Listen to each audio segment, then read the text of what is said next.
Hey, campfire. Hey, campers. Good afternoon, morning, wherever you are. Morning, Dale. Hey, Good morning, Dale. well, welcome to episode 11. I can't believe how fast these click off. 50 something episodes of Cafe and 11 episodes already of Campfire. Thank you for joining. This is a community gathering and it's open topic. And it's great that we have conversations because it seems like we just get into a variety of things. I had a question this morning and hopefully we'll get into that one some today too. So all these are being recorded. They're out on our YouTube channel, and you can subscribe to that. There's the QR code to do the subscription if you want to snapshot it real quick. But QR was the topic of the last cafe, and I think perhaps the next one as well. And we may touch on that some today too. This is, we typically just say hi, especially if you've never been to the campfire before. And then we're just talking about what, techniques, challenges, experiences. And since it's a meeting format, anyone can jump in, share whatever we need. If you have noise going on behind you, please mute. I always threaten to sing if it gets quiet, and nobody really wants that. We have a spot where you can submit questions and topics. That'll be, I think that's in the email, invitation email, but also there's the QR code for that. Any ideas? If you give me some ideas about what you want to talk about, we can prepare a little bit. I do a little bit of preparation, but not much, but at least we can bring it up in the meeting. So anybody, I see we have a special guest star today. Jerry, you want to say hi? Put him on the spot. I was talking to Jerry earlier about JWT, and I know he's a longtime user of the product. Hey guys, yeah. Oh, I'm brilliant. All right, Dale. It took me this long how to unmute. So yeah, thank you for having me on this morning. Oh, absolutely. That was a great conversation we had earlier, and I hope we have a little time to bring that up and see what others say. But I'll mute and shut up. But anybody has any questions or any thoughts, I'm here to help in any way I can. That's great. Yeah, I think we'll make sure to get there. Other than that, I see we have regulars, and Ben, I see you're working from the beach today, from your beach house. That's great. This is a real background for me. It's just not my current one. That's a window in the other end of my house, but it looks better than my office, so I use a virtual background. Okay, we had, I'll bring this up again. If you haven't done it, we would appreciate, we're of course trying to get the word out about Plant an App. And one way that we're doing that is through Capterra. And if you want to earn, $20 for answering a few questions and saying what you think about the product, we would love to have you do that. But the idea is that people who are trying to figure out who we are, this is where they can get honest user opinions about what Plant an App is. When I'm going to come back to this one, we talked briefly about this last week. What was your experience transitioning to Plant an App? We're trying to build up a little bit of a dialogue of some information so we can help people and help organizations transition. And of course, that is all shameless self-interest. We want to promote our product. There was a question that came up for those of you who are on Plant an App talking about workflows. There was a question that came up about in the dialogue, we have the ability to save and test, and we have the ability to save and exit. And somebody was just asking the question, hey, why can't we just save? Is that anything that anybody's encountered, and does that bother anybody? I raise my hand with a big yes. So I think the issue is that you've invested time in your workflow and you just want to make sure that nothing goes wrong. Is that what you're thinking? I got to run away to answer the phone or refill a coffee cup or something, and just going to leave the screen. I'd like to save my work. So I see Linda's hanging out. I'm here. Okay. Reza will be here shortly. He's on an interview right now. Well, Not yeah, on an interview, doing an interview. Let me rephrase that. yeah, let's not start any rumors. Right, right. There is, I mean, while you're talking about that, we have been, we are continuing to grow, and in our, we do a team hangout every couple of months. We did one on Wednesday, and our, one of the topics was that we're hiring. We have hired some developers. We're also training developers through our Low-Code Academy, but we're hiring, and so we're adding to our developer staff, and that means good things for the product down the line. Of course, it takes time to do that. So I'm glad to hear he's doing some more. But I asked that I'm shamelessly trying to transfer work directly. I noticed, yes. And I'll be honest with you, I personally have thought this myself when doing testing on the product. So I think that's a good one to go ahead and get in our list of suggested improvements. It sounds like a pretty simple one. I mean, I know it all. Everything takes time. Everything sounds simple, but yeah, I agree that would not be a major rock to move. Okay. Would you mind capturing that one? Yeah, I totally will. Thank you so much. So I got into a conversation with Jerry earlier about JWT Access, and you know, this is something that applies to people. I mean, there's a couple of different ways that you can secure APIs, and you can run them unsecure if it's unimportant for security, but you can have a shared secret, the API key, and then there's JWT Access.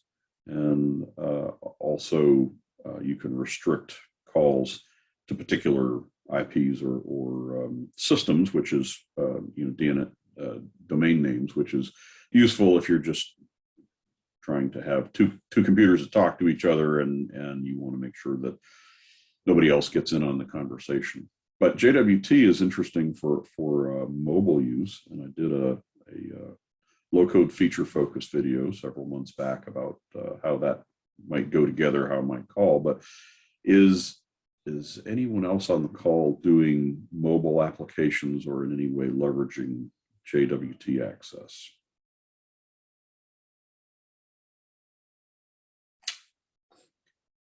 So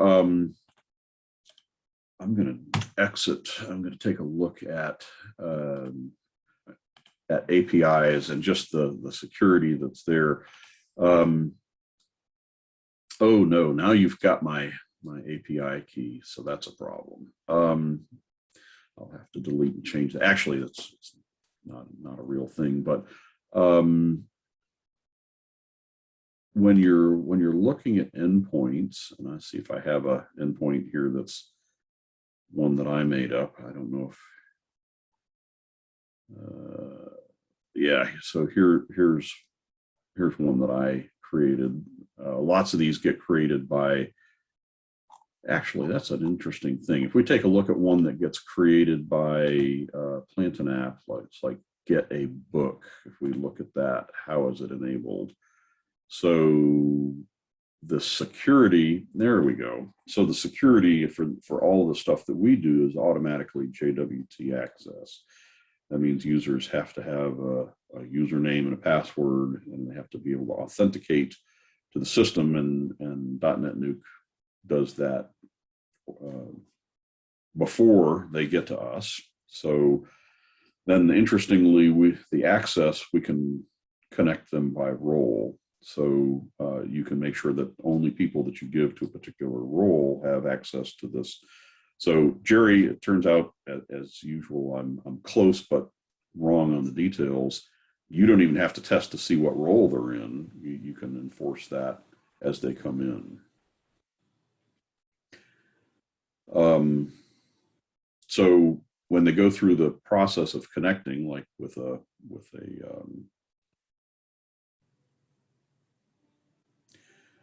mobile app, and they've got a username and a password, they connect through JWT and get connected, and then they get a bearer token, and that token gets used to connect to all of the to this API or other APIs. So long as they're in the right role, they'll be able to access the API. So that's doesn't sound like anybody's actively using that. So Jerry, after you enable it, maybe we ought to circle back and tell us what you've learned. We will. We will. I think once I understand it and take it to another level, I think it would be amazing for others to know that your API is, in the short term, it's protected by the login credentials of any of your users in your system, as opposed to an API key, and we'll share that later. Yep. But Dale, do you know if DNN or Bogdan or anybody has written any documentation on this topic, just for others to jump in? So far, all I'm finding is your video. I'm not aware of any other documentation for it so far. When I went searching for documentation to make the video, I recall that I found, there's core, when you search .NET Nuke or DNN and JWT security, there's some documentation that refers to it. In other words, it's a core feature that isn't particular to our product. We just enable it. But I suppose having some documentation to explain what we were talking about, for example, that, maybe at least from an implementation standpoint, it takes the burden off of the developer to understand who the user is and what their role is. You're writing the API from the perspective of, hey, I've got a user now. What do I want to do with them? So it takes the burden off, but understanding the hows and whys. And for example, we talked about, if you're truly developing a mobile web app, you don't want to have an API key embedded in the application for for thousands of users, and then the API key gets hacked and people are accessing your data willy-nilly. If you decide to change the API key, now that application is essentially out of date. So doing security granularly at the user level is going to be preferable in a mobile scenario. So developing a mobile app, it becomes very important. I kind of wandered away from your question. Is there documentation? Let me see if I can answer that one. I don't think so. Yeah, I don't think so either. And what I did notice though was in one of your in watching your video and downloading the code to create the tokens and the API endpoints, I did find a little message or a note that you or someone had put in there that referenced a link on JWT stuff. But the one thing that I beg the question of is, do we have to do any work on our website, any preliminary setup in the web INI files or config files, or to tell it, the document I was reading was making reference to evoc for some reason. And the way you and I have talked this morning, it just seems so darn automatic. But then that documentation was saying that maybe there's something we have to switch on in our DNN website first before Plantain app can access those features of JWT. Would you know anything about that and care to elaborate? I don't, but let's see if I don't know. I'd be happy to elaborate, but I don't know. Let's see if I can find this set of documents.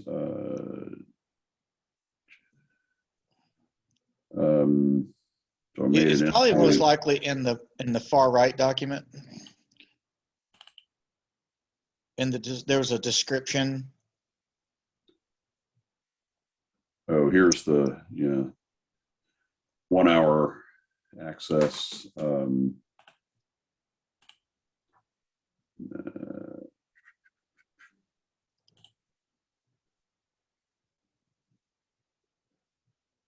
So this was the documentation that I recalled. I think, I mean, so this is core in .NET Nuke, not just in the Evoke version.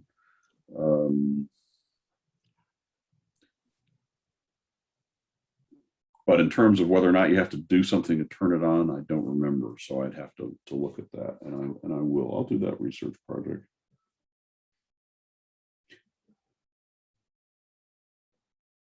I'll put a note here to do that. It'd be nice to establish that it just, you know, if it's enabled out of the box, or if you got to do something to make that happen. Well, clearly, we won't turn this entire meeting into a JWT meeting, but clearly it's a real thing, because Planta app is defaulting to it in their API protections of their self-built APIs. So as programmers, and we're creating our own APIs, we should probably pay attention to that, because I'm finding out that other programmers that I'm having to engineer with are telling me that API keys are kind of a thing of the past and not secure. And then you and I discussed why in a mobile app environment, why it would be horrible if your API key got breached. It's not as simple as just, okay, we'll just change the API key. Right. The mobile app developer now has to release an update, and all your users have to go back to Google Play or stores or whatever, Apple, whatever, and re-download a new app. So who wants that, right? Right. So what, I know that, I mean, I've been involved in some other development that, you know, system to system kind of communications where this server is talking to that server, for example, HubSpot or other servers. And I think at the server to server level, the API keys are probably simpler, very easy to develop against. But when you get into a distributed application, and you lose the control of, you know, knowing who's behind the server, or, you know, if it's just system to system communication, and the link gets, the key gets stolen, you replace the key. But if it's thousands of users, it gets to be a mess. So you got to pick the right security for the situation. But yeah, your point that Planta app uses that embedded in all of the in the APIs it's building automatically and applying the security to them automatically. That's a good clue that this is a real thing that we should be paying attention to. Well, Dale, I'll stay on top of it, because it's kind of a real serious focus for us over the next week, and I'll let you know how it turns out. The particular application that I'm applying this to is a non-Planta app environment. So I'm going to be real curious to see what kind of challenges I run into. You know, do I have to do some DNN work just to make sure that it's aware of JWT, et cetera, et cetera. So we'll pick this up later, but maybe in future videos and or cafes and or these types of meetings, we'll discuss this more and share it with our friends. Okay. Sure, absolutely. And then I'm going to do a quick search here, and I don't know how old this, I mean, I'm just doing it live here, but apparently there's a handler that has to be there and a web config that uses that. And I don't, it may be core to newer DNN that this is already brought in, but I'll bring this link into I'll post it here to my video.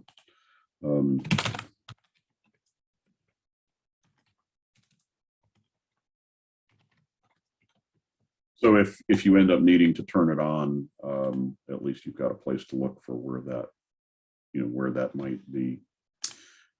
But yeah, good. Yes, please do let us know how that goes. And I saw a note here from one of the other participants that someone else is doing some public work too. So some public mobile app development. So that's something that this might be timely to come up with on another one. before I dive into, I teased we could talk more about QR codes, but really, has anybody got anything going on that's of interest?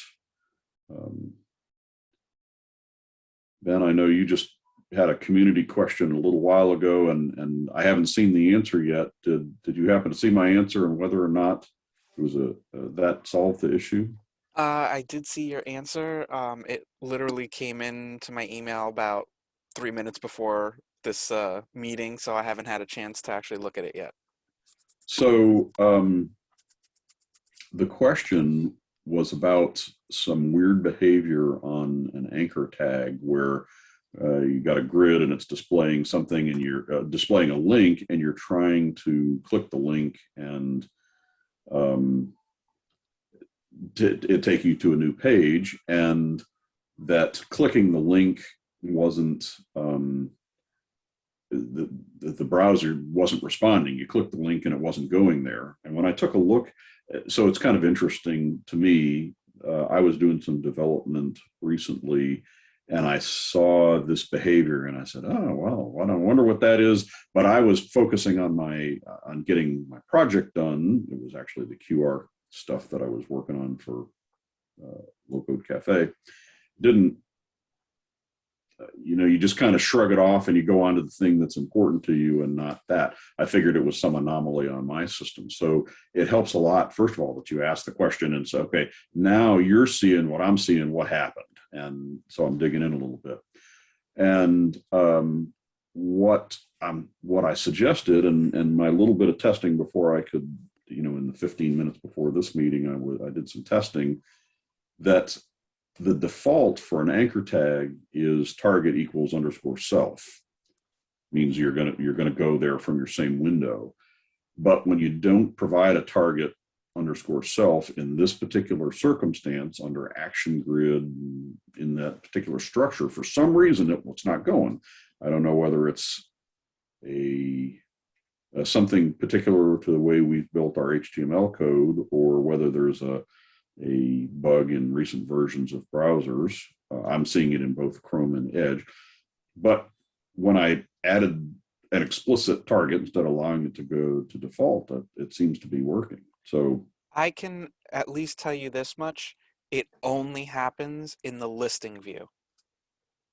If you switch to listing view, that's where this bug appears, where a link will change the address bar. You'll see your new URL appear, but your page doesn't go to the new page. It just sits there.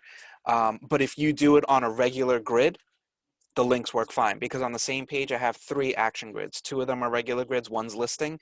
The 2 regular grid formats, the links work fine. The listing one, the links are just ignored. Yep. So mine was just a little bit different from that. So this is what I was showing in Low-Code Cafe, that I agree. When you click this, a link within the grid, it goes there. And I don't know, maybe I've been logged out here now. It's going to take a second to refresh, but this part of it was working. But in my case, I was doing a show details, an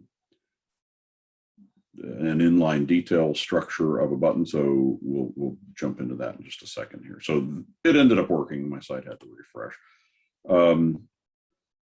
But when I hit show QR, it opens up this inline details thing. And this is the link that wasn't working right. And so just kind of showing you my testing, the link is built using this token. And so if I remove target equals self from this token and save it, and then refresh this page, this is the behavior that you're reporting. You click the button, and of course now it's going to, it didn't go where I wanted it to go. It didn't go to the scan thing. It refreshed the page. It was an odd behavior. If I right click and say, for example, do this in a new window, it goes to the scan page, which is where it's supposed to go. When I click the link directly, it doesn't go where I told it to go, which is weird. And if I add that back to the building of the token where you're saying explicitly the target is myself, the link begins to work. So there's something goofy at that level of the, and see there, that went where it was supposed to go. So for some reason that doesn't, and now I've lost my, I closed the wrong window. So if we look at how this link is built,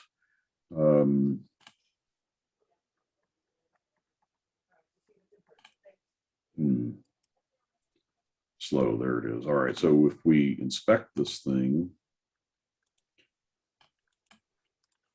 it's a standard link, right? It's an href equals with a URL. It's a fully qualified URL, and there's my target equals self, and it's just an A tag. So unless there's, I haven't had time to look down the list here, but I was wondering if there's some goofy styling that makes a difference. I see there's this thing, trust as HTML, whether there's some CSS or something that's impacting, but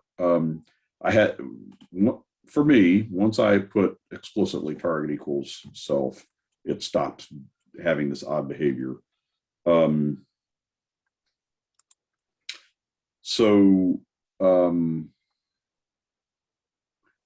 I'd be interested, and I'll be watching when you get a chance to test that, then whether that solves your problem. And then maybe we can figure out what's going on in the, if again, it only seems like it could be something magical in CSS at that level. Yeah, man, I don't know. I did the same thing you did. I inspected the link and I looked at it and I'm like, it's formatted fine. I literally copied and pasted. I put it in a button. So I put it as an item button. Works perfectly fine, same URL. But when I put it in as HTML code, it just didn't do anything. Yeah, you actually get more than I do because your page reloaded. So you at least got a post back. I got nothing. The URL changed on the address, but the page just stayed static. So I'll just let you know that I had exactly the symptom that you're talking about, that the URL changed, but the page stayed static. And when I hit refresh it, so the symptoms may vary, but it was the same. It was goofy and not working reliably. I'm going to bet that it was that there's something in the CSS that's coming into play, and I'll do a little bit more research and see if there's stuff that we need to turn off. But I mean, if it is CSS, then we can see where it's coming from and perhaps fix it. But it doesn't. Yeah, it's not computing for me. So anyway, thanks for asking the question. Anytime. I have a question there on something Ben said, which was he's mixing listing view with the other grid views on a page. I've never used listing view. What's the intent of using listing view?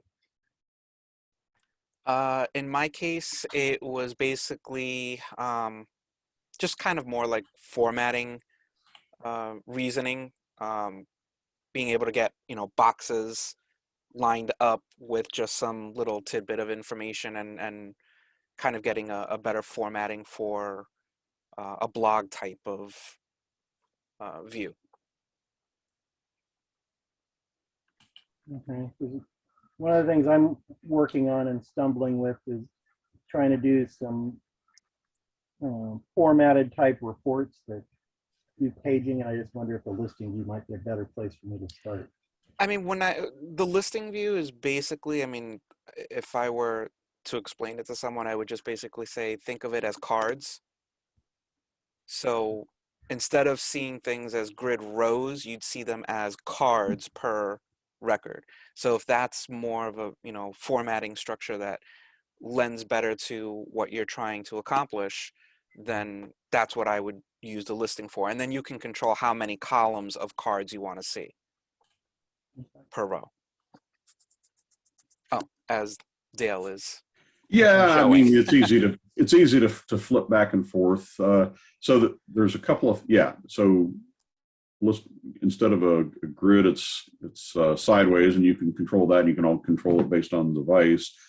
But then there's one of the low-code cafes we did not that long ago. There are some people that are enabling where, like, when you hover, these cards flip over. So it might be it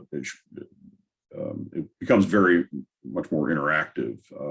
You, through the magic of CSS, you can make it where you hover and the card flips over and you can see more content. I remember that. I just didn't remember it was a function of listing view that was. Yeah, so that was a custom listing view that got enabled, but the basic listing view is there, and it does the,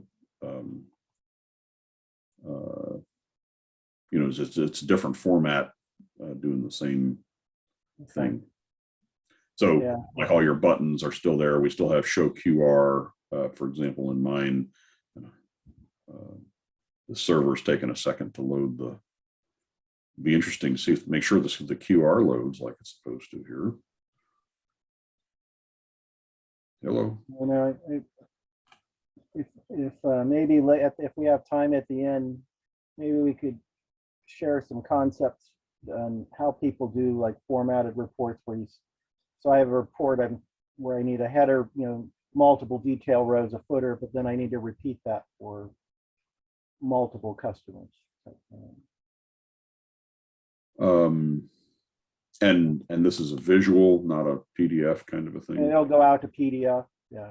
I mean, I can do it for one page, and by tying it together, I just, it's more the technique of getting it to then loop, or, are people grouping it into a great big view and reading through it, or is there some, a nice hidden way already, or not so hidden, oh, we'll do a form, 2 forms in a grid on a page and put that out to PDF.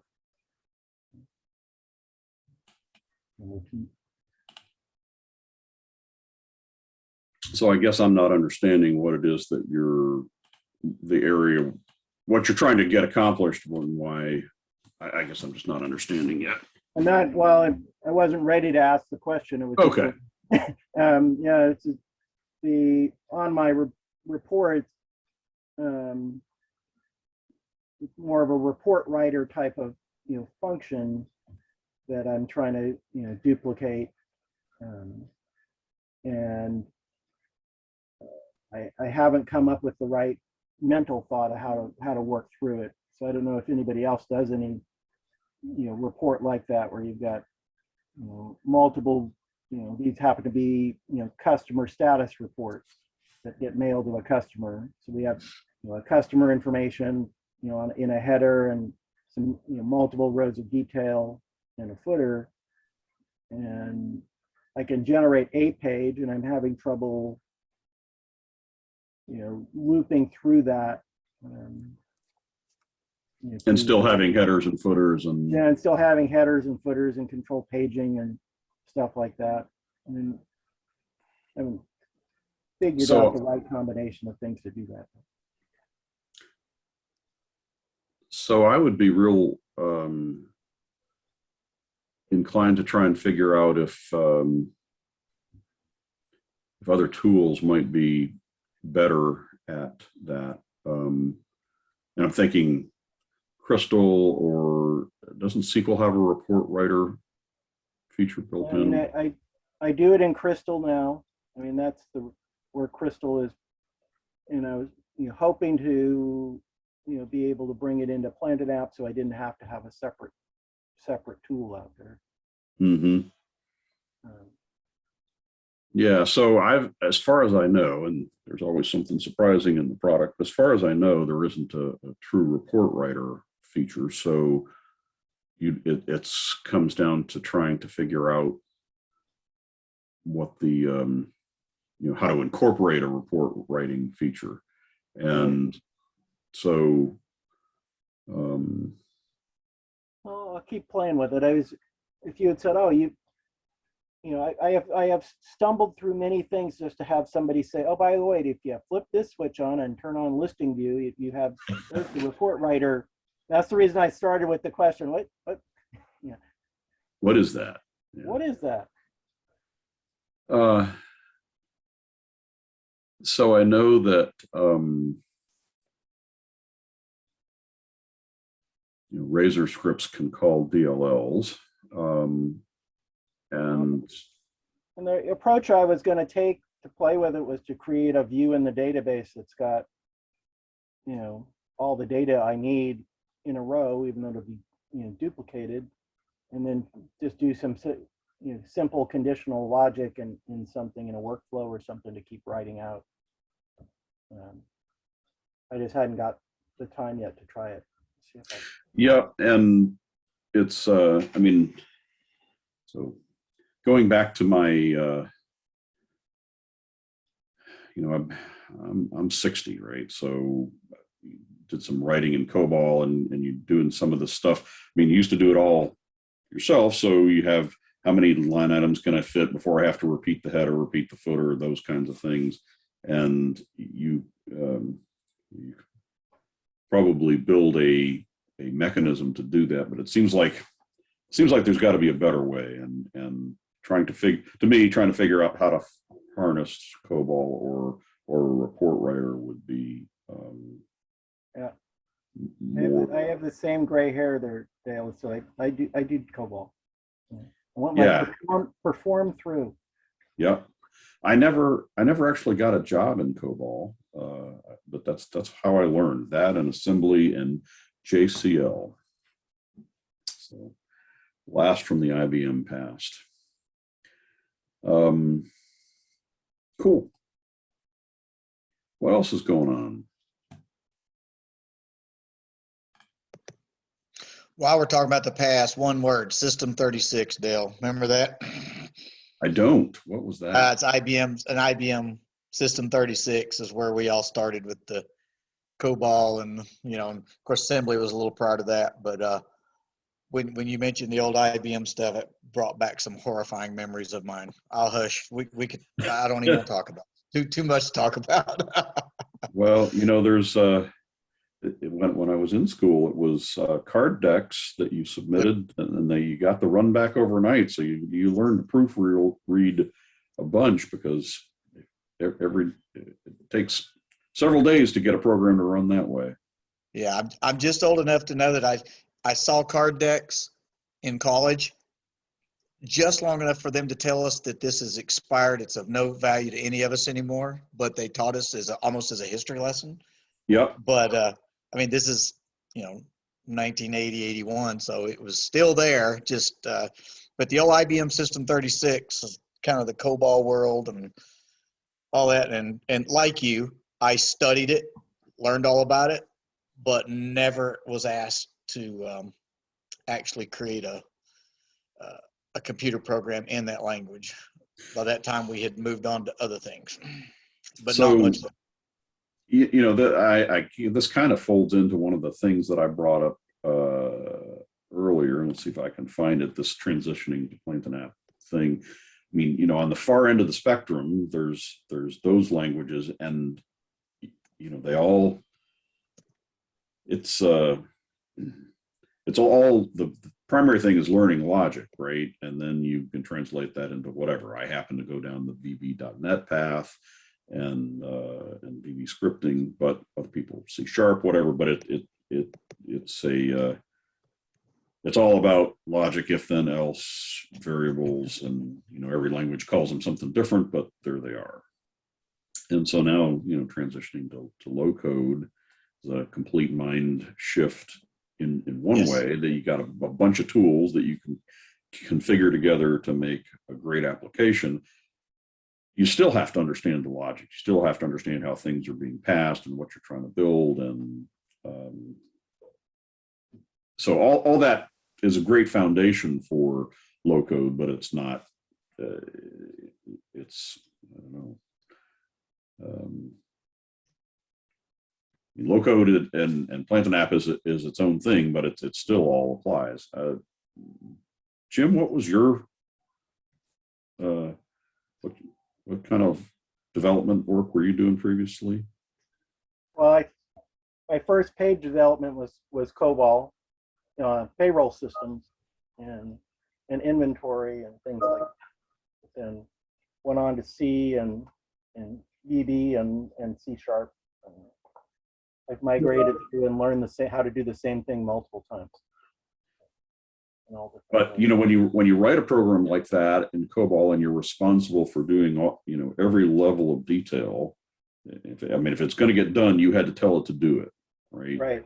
And then to be freed in like with a tool like Plantain app to just say, well, we have these common constructs. I want a form, so you handle how the form gets. Plantain app handles how the form gets. We drag things around on the screen and it just happens. And I was just looking here on my desk somewhere. I have a really nice stainless steel forms ruler and my my IBM coding, my flowchart template that yeah, I think I did this with you before. Yeah. Mine is still here. It's part of the history. Okay.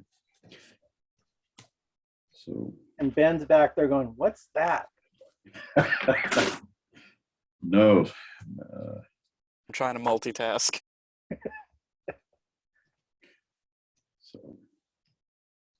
So yeah, that mind shift of letting go of the details of how things are going to get displayed, or what things the tool are going to take care of you, forms, grids, tabs, tokens, APIs. Even in the conversation we were having a little bit earlier about JWT, the fact that just you design an API and the user just magically appears to your action stack, you start working. You don't have to do any of the authentication or the whatever.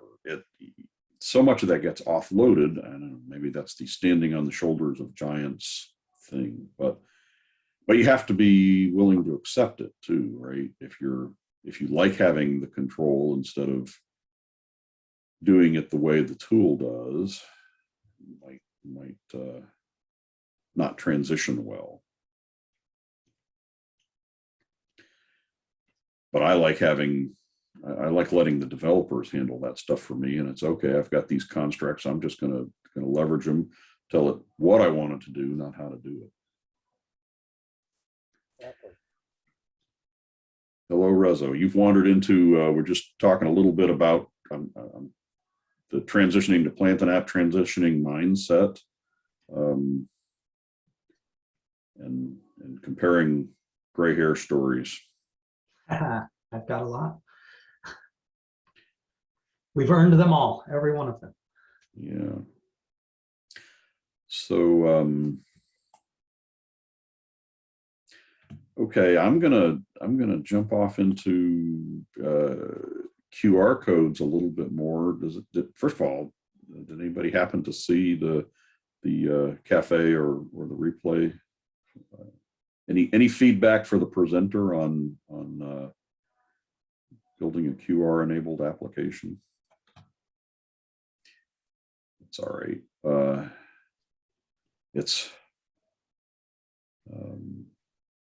It was just interesting for me to jump into. I had an idea about generating an inventory system. I'd done an inventory system. I have an old history. It's talking about the old language stuff. I developed an inventory system that used true barcode readers. It was you had to program the readers. It's all very expensive to have customized hardware and a developer to be able to talk to the reader and download the data and interpret the data and whatever. And now we've got this thing where the phone, you hold it up to a QR code and the phone knows to open the URL. And, it's another standing on the shoulder of giants thing. You don't need a dedicated device. You don't need you don't need to do anything except think about how the device automatically knows what to do. So in my inventory system, I took advantage of the fact that when you scan a URL, it accesses the website that's there and passes the parameters in. So from there, you're just designing, how you want the website to respond. So you can essentially, perhaps it's not as good as a dedicated device to scan something if you're doing a lot of it, but you could use just a regular cell phone to do an inventory system. But in heading down that path, there was a whole, I just was reading this QR wiki, and the number of things that people are using them for. It's interesting. And so I was kind of scanning down this, and I got an inspiration for another one, which was authentication. And I think that's going to be on the next one or two low-code cafes. But my hope to be able to demonstrate is we come to a login screen and into .NET Nuke, and you hold up your cell phone and scan the QR code, and you'll be in. And I think I can make that work in a secure way, and it'd be very similar to some of the Remember Me of previous episodes that Reza and who worked with you on that one, Reza? Manu. So it'll be another option in the tool bag, and perhaps I haven't done it yet. I have a sense that it might be easier to implement, but we'll see. It was a very timely discussion for me because the night before I had a meeting with my staff about displaying things in our store and then being able to guide people to where they're actually stocked in the store. And I hadn't thought about using the QR code until your presentation of just being able to link that to our inventory system, and somebody scans it and says, here's where it is on the map. Go over to this section and you'll find it. So it's very timely and made it. I don't know how many calls you can make to that API before you start, if it's a permanent free API or if there's to generate the code. GoQR.me. That API, I searched and I haven't found a pricing page from them. I can't even tell you. I mean, I've looked. I can't find a terms of use that says you can't use it unless you pay, and I haven't found a place to pay. So I think they've made it available. On the other hand, I see it lag. Sometimes it takes a minute for that to generate. I don't know whether there's better ways to do that, but for the purpose for what you're talking about, are you thinking basically that you would put a QR code next to the item physically, you'd print it one time and? Yeah, we'd put it on a label that we would put, or a little shelf talker sign that we would put on the item, so that as customers walk around the store, we're looking at changing our store to be more showroom like than just shelves being stocked. So and so they can go find the item where it's stocked. So in that kind of a case, it's not even dynamically generated. You're generating them one time to have a label and pop them on the shelf. So you're not, the speed of response isn't going to be very important. It's just going to be, having the label out there. Yeah, and I just posted something to the chat here, and no warranties or anything with this. It was a 30-second Google search, but my idea here, what I'm trying to get across is there are libraries, C# libraries, DLLs and things. And if this was really what you were going to bake in and be a kind of important part of your system, and you need more than kind of what Dale was saying, like a couple of QR codes because here's a link to this page and that's all I needed. And it's more the reading of the QR code or something that's important to me. But if generation of a lot of QR codes, I wouldn't rely on, you know, someone else's free kind of service out there. But, you know, with tokens, you can pull in one of these DLLs and libraries and make a workflow, right? That will generate the QR codes for you. And then you you got it, it's yours, that sort of thing. And there's options out there for such a thing. Yep, and there it is. This one that you pointed us to is free, and I know that we have a barcode generator included in our product, although it does barcodes, not QR codes, and I suspect if there were demand for it, we could twist your arm to bring QR codes into the mix too, and that would make it super easy. But certainly, this is an option for anybody that needs it before we get to it. Certainly.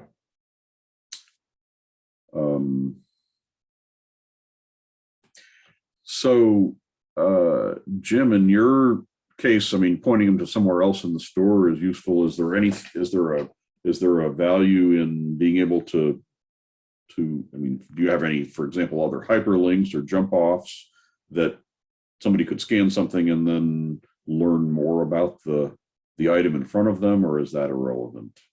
No, so at least the thought would be the where is it in the store is just one piece of data on that page that would come up. You know, Yep.